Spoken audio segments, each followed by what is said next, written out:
Danes bomo preverili multipraktičnost gospodarskih vozil in to z legendo iz tega segmenta Fordom Transitom.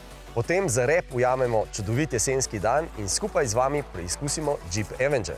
Ta ima naslov Evropski avto leta, pa avto, ki najbolje ohranja vrednost, Pa za najboljši dizajn leta, pa Autokarjevo nagrado za najboljši kompaktni SUV, pa Top Gearovo nagrado za električno avto leta. Women's World pa mu je dal tudi nagrado za njihov avto leta, mali SUV.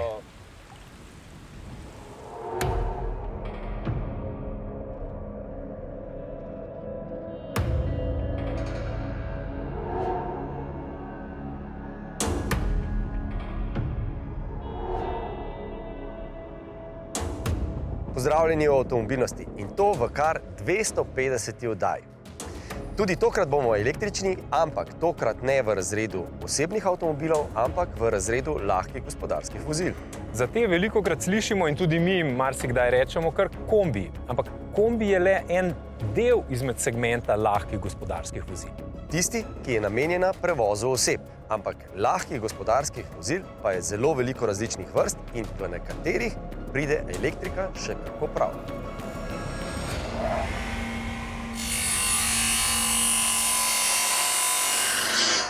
Zelo pomembno je učinkovito delo na terenu in tako avtomobilski proizvajalci namenjajo veliko pozornosti prilagoditvam svojih gospodarskih vozil, da bi ta čim bolje podpirala delovne aktivnosti. Poglejmo, kako je v ta izziv zagrizel Ford. Pa začnimo. Tisti najbolj uporaben del delovnega vozila Rangerja ali pa Rangerja Raptorja dobimo takrat, ko odgrnemo ta rulo.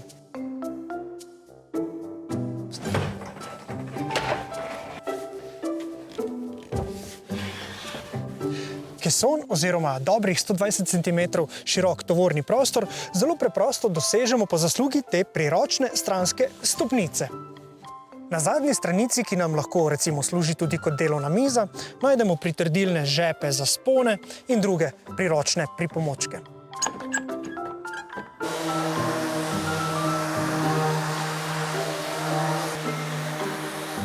Tu imamo za pričvrstitev tovora na voljo številna pritrdišča, no pa tudi električne vtičnice, kamor lahko priključimo različna orodja. Ponudba električne energije za zunanje porabnike pa dobi popolnoma nove dimenzije uporabnosti pri električnem vozilu. No pa ugasnimo dizelski motor. Ford trdi, da lahko po zaslugi velike baterije s kapaciteto 68 kWh, ki se nahaja na dnu tega e-tranzita, poganjamo na primer krožno žago z močjo 2 kW 3 ure in pri tem porabimo 10% energije. No, ampak ne samo krožno žago, pa to preizkusimo ob vznožju skakalnic. Ja, zdaj v primeru, da ni elektrike, ga lahko ponudimo za likalnike ali pa ne vem, recimo, ko imamo mašine za poln. Toliko, da imamo čim bližji stvar, tam, kaj jo rabimo, da ni treba vleči nekih dolgih kablov, tudi po 50 metrov, kdaj pride takale stvar zelo prav. E-tranzit ponuja 2 električni vtičnici v tovornem prostoru in eno v potniški kabini, kjer se običajno nahaja ročna zavora. Ja, tukaj pri tem kombiju res priročno, ker so vtičnice vzadej v prtljažnem prostoru, čist pri zadnjih vratih in jih lahko ponudimo, ker imamo zelo dober dostop do mize, poleg tega pa zelo dober lahko damo hiter poln tele baterije in je vse zelo pri roki.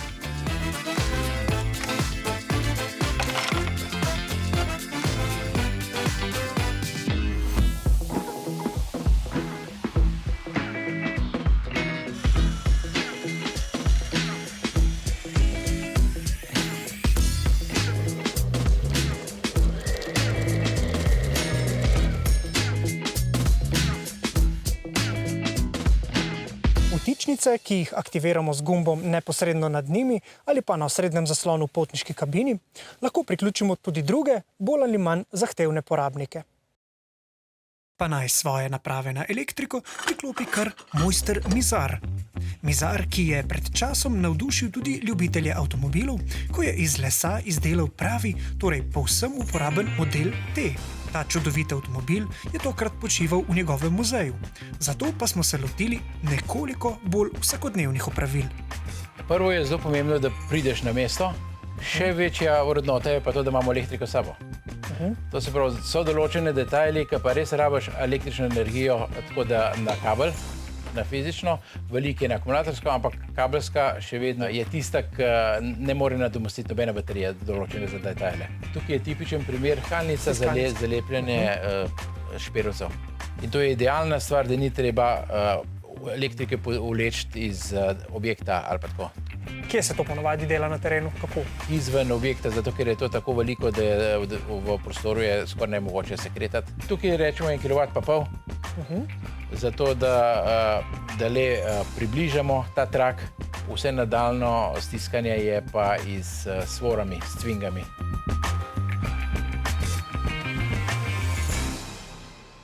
Na zaslonu v potniški kabini lahko spremljamo, kaj se dogaja s porabniki. Tam imamo tudi nadzor nad preostankom električne energije in električnim dosegom, da se lahko po opravljenem delu na terenu brez težav vrnemo. V izogib težavam lahko tudi nastavimo, kdaj morajo zunanji porabniki končati s porabljanjem energije.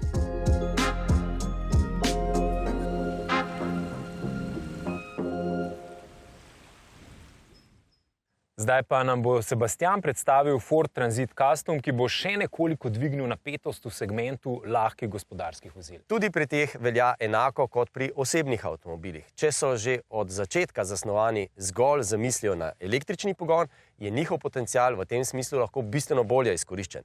Če pa so zasnovani kot hibridi, se pravi, da isti model avtomobila ali lahkega gospodarskega vozila lahko naročimo v električni ali bencinski, pa dizelski ali pa celo hibridni, potem je to kompromis. No, in v novi generaciji Ford Transit Custom definitivno stavi na elektrifikacijo in povezljivost.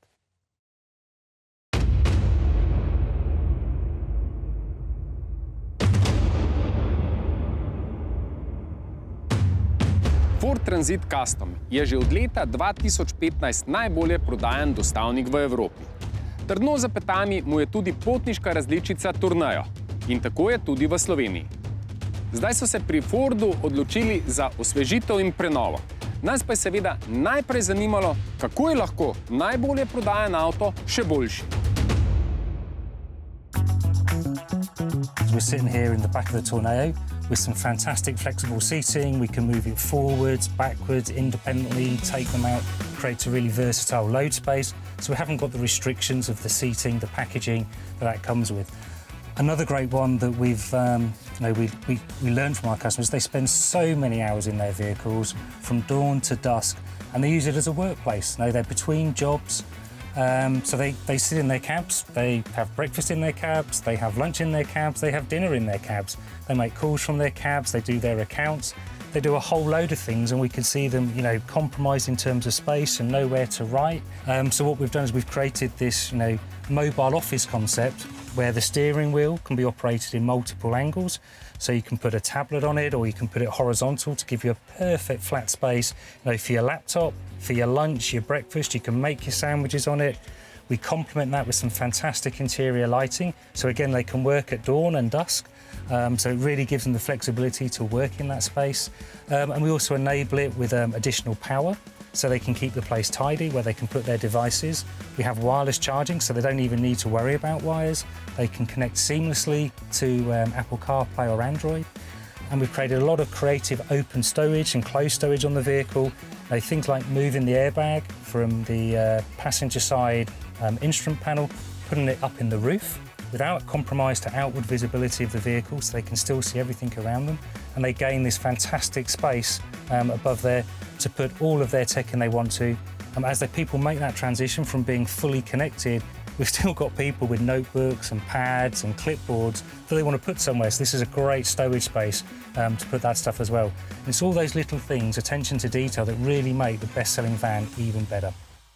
Po vzoru osebnih avtomobilov, tudi kombi postajajo vse bolje opremljeni in pametni.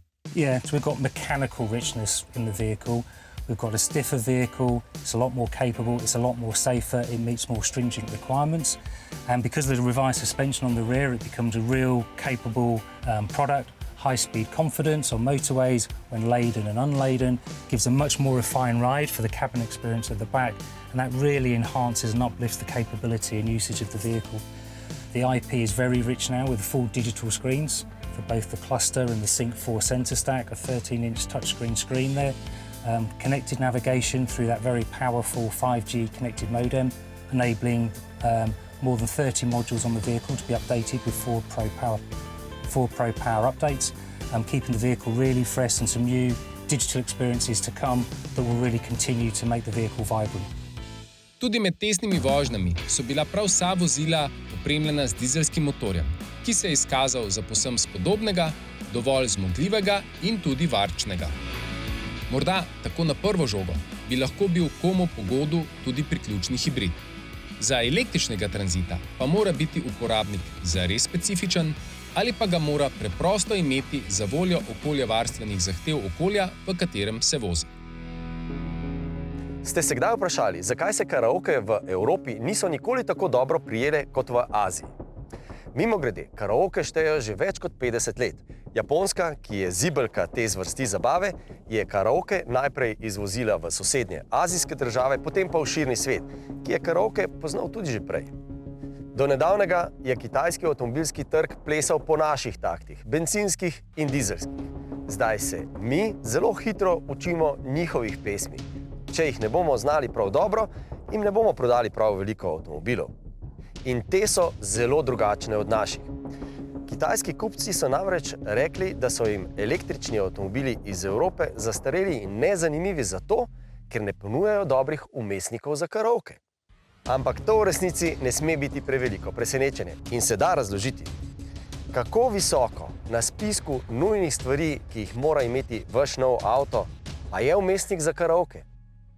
Zato pa evropska avtomobilska industrija, z njo pa tudi slovenska, hiti z učenjem vsega kitajskega. Vsega tistega, kar nas v preteklosti, ko smo mi prodajali njim naše avtomobile, našo glasbo, ni toliko zanimalo. Hiti pa tudi z velikimi finančnimi vložki.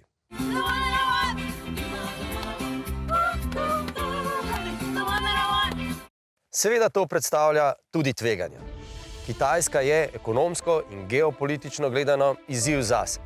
Na eni strani tako pri kršenju pravic delavcev do napetosti v soseščini. Ampak na vse skupaj lahko pogledamo tudi z drugega konca.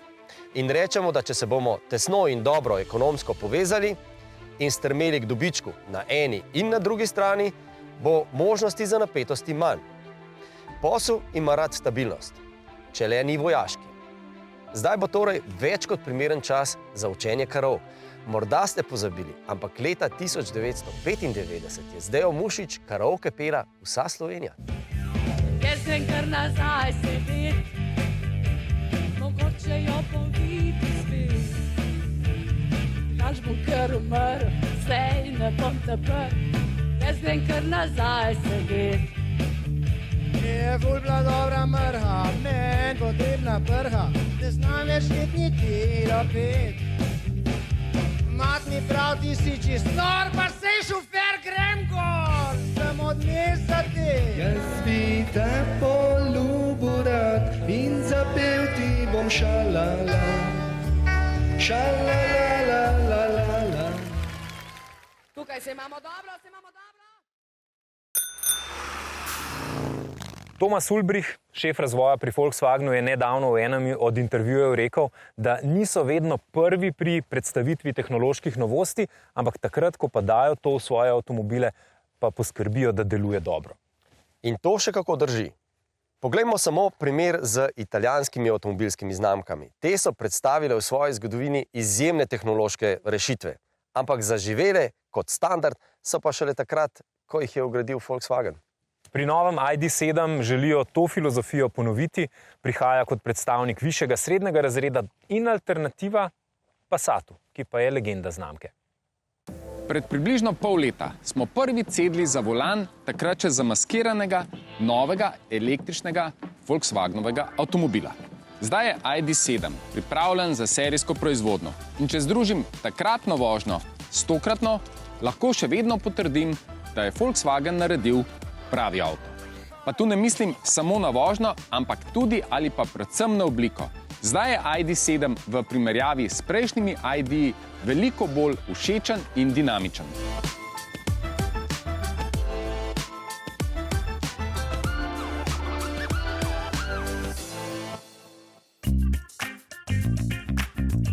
The ID.7 has all the characteristics of the ID family. As you can see here, the typical design layer on the side. But of course, we improved ID.7 as well. We made it more progressive, more modern. As you can see, we have 3-layer color definition. We started with a black roof to decrease the car. Then we have the bollard colored shape, and last but not least, the black surroundings to make it really sporty looking progressive car on more ground car compared to the other IDs. Če pogledamo zgolj limuzinski del Volkswagenovih električnih avtomobilov, je ID.7 z naskokom največji. A če je avtomobil velik in dolg, še ne pomeni, da je razkošen tudi s prostorom v notranjosti. Kakšen je ID.7? It's correct, it's big, it's nearly 5 meters long, but due to the long wheelbase, nearly 3 meters, it increased the volume of the interior, so you have a big car outside, but an even more bigger car inside, and you will feel it when you enter the car. In tudi v praksi se notranjost izkaže za prostorno in predvsem všečno. ID.7 pa prinaša še eno precej pomembno izboljšavo. Že vse od Golfa serije 8 naprej Nemci poslušajo kritike na račun osrednjega zaslona. Sama ideja zaslona že v osnovi sicer ni bila slaba, zatajila je v prvi vrsti programska oprema in nespretna umestitev neosvetljenih tipk oziroma drsnikov. Zdaj je celoten sklop temeljito prenovljen. I think the best thing is that we improved the direct access for certain functions. So in this new car, you will find a permanently visible top bar, here at the permanently visible bottom bar. And in the bottom bar, you will find HVAC functions on the first level. So you'll always have a direct access button to the most relevant HVAC functions. You will have a button here that brings you to the HVAC screen. Here you can control the air ventilation, which is one of our new features, that we have electric air ventilation. Glede na to, da Volkswagen ne bo ponujal več limuzinske različice novega Passata, je ID.7 njegov logični naslednik. Z velikostjo in prostornostjo ga bo brez težav nadomestil, težje pa seveda z dosegom.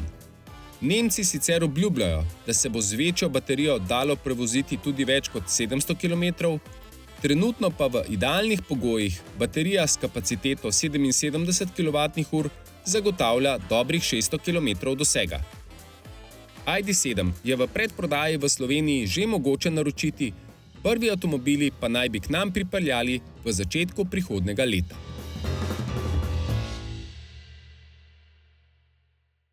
Oglaševanje, ki vodi v prodajo novega avtomobila, je skoraj tako staro, kot so stari avtomobili.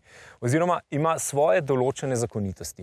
Tovarne velikokrat želijo nov model predstaviti najprej tistim, ki imajo že starega, in jim spodbuditi nakupno željo. In vse to se zgodi časovno premišljeno in seveda postopoma. Mediji praviloma najprej pokažejo slike zamaskiranega avtomobila, da dobimo prvi občutek. Nato v javnost pricurjajo nekako po čudežu prve tehnične in druge informacije o avtomobilu. Nato pa sledi prva vožnja. Na to prvo vožnjo, ki se praviloma zgodi v kakšnih zanimivih krajih na zelo zanimivih cestah, na to vožnjo so povabljeni izbrani mediji, njihovi predstavniki tam v resnici prvič sedemo za volan in preizkusimo nov avto. No, in takšno pot oziroma takšen izziv smo pripravili tudi za vas. Miha je začrtal testno pot, Andrej pripravil testne izzive, David in Luka pa sta poskrbela za foto in video dokumentacijo.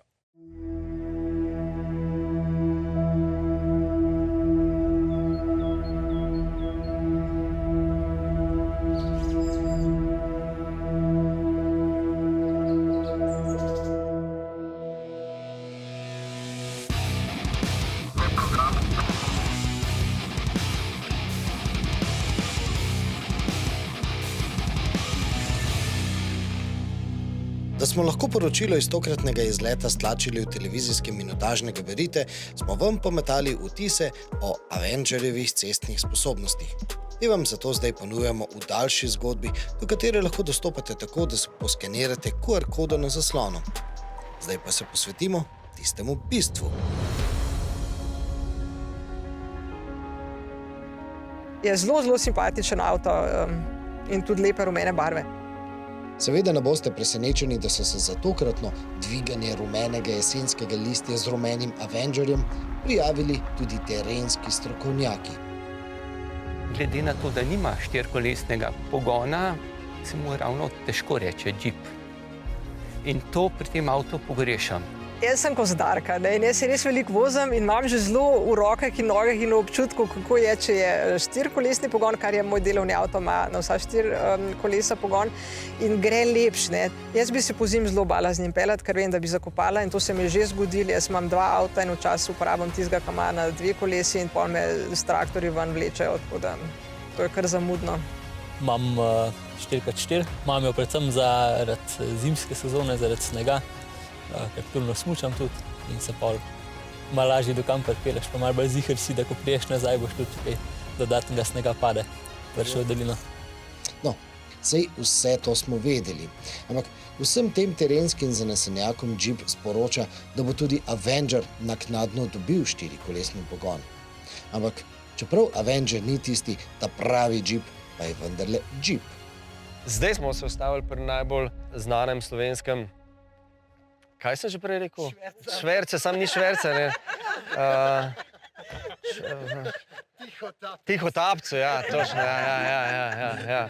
Mislim, z džipom se zdi nujno, da se ustavimo pri najbolj znanem slovenskem tihotapcu, a ne zato, ker vsi vemo, da je za to, da je lahko svojo dejavnost, če sem zdaj politično korekten, tako učinkovito izvajal, a ne, se je zanašal na svoje znanje, pa moč, a ne, pa na kobilico, a ne, ki je pa, kot vemo, a ne, ob svojih kompaktnih merah, a ne, zmogla zelo veliko.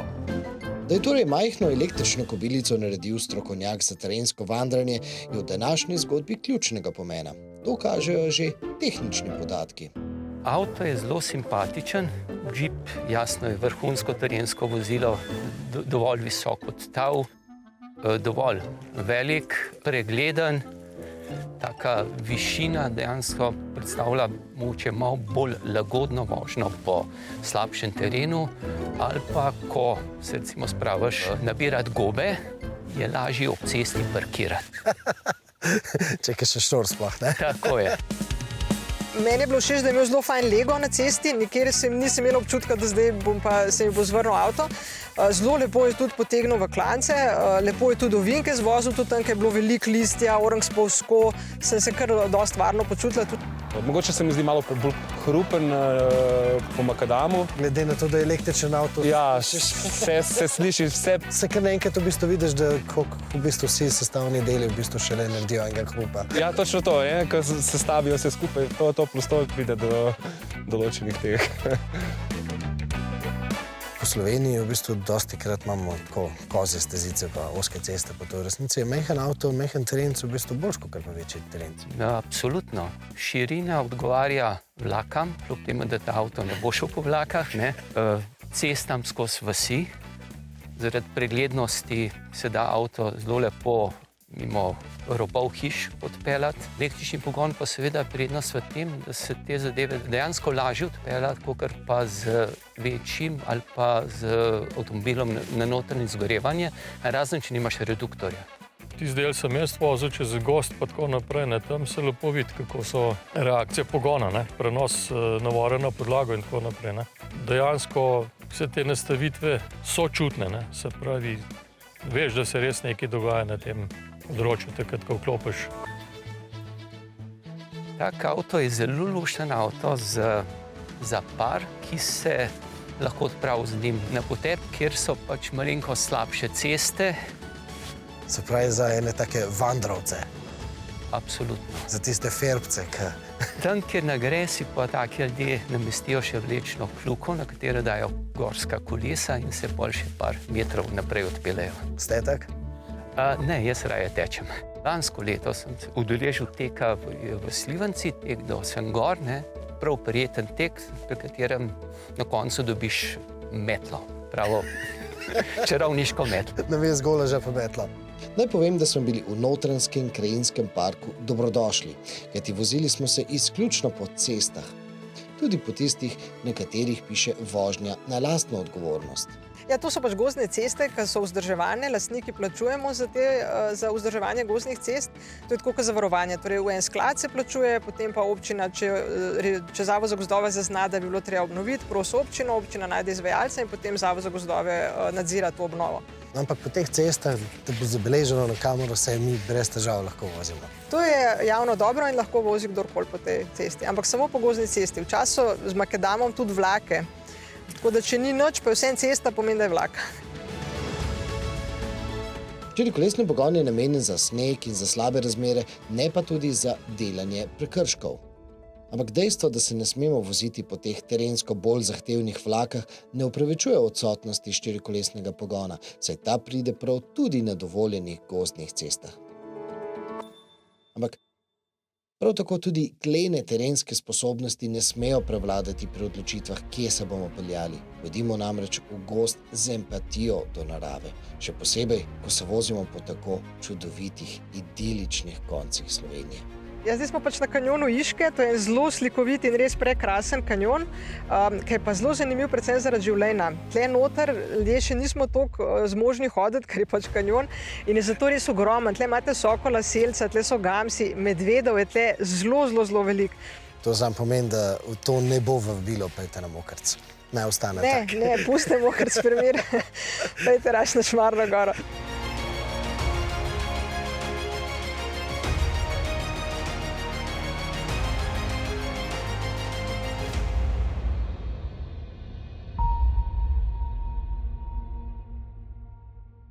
Vsem, ki ste se nam pridružili na tokratni prvi vožnji, ki je potekala tudi v okolici Cerkniškega jezera, se iskreno zahvaljujemo, saj smo dobili nekaj svežih pogledov na Jeepa Avenger.